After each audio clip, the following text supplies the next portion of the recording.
কষ্ট হয় না মা?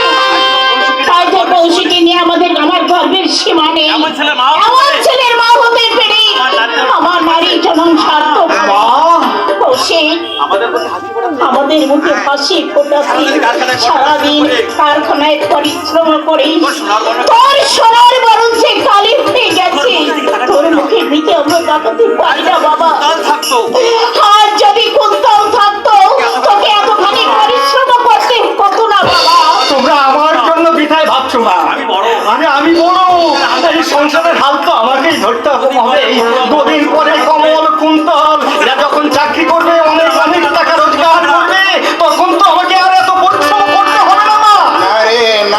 না রে কৌশিক, না।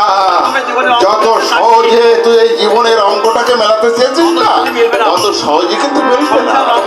এই সংসার রঙ্গমঞ্চ একটি জায়গা যেখানে যেখানে কল্পনার কোনো মূল্য নেই, বাস্তবিক শুধু বড় হয়ে দেখা দেয়। আমার জীবনের চরম অভিজ্ঞতা। জোয়ারের জল নেমে গেছে, জেগে উঠেছে বেদনায় বালুচর। যেখানে যেখানে জমা হয়ে আছে রাশি রাশি দুঃখ, শুধু রাশি রাশি দুঃখ। ওসব পুরনো কথা তুমি আর মনে ঠাই দিও না। তাই কি পারি মানুষে, আমি তাই কি পারি? এই মানুষের জীবনে যেমন বর্তমান আছে, তেমনি তার জীবনে একটা অতীত আছে মানুষের। সেই অতীতকে আমি কিছুতেই ভুলতে পারি না।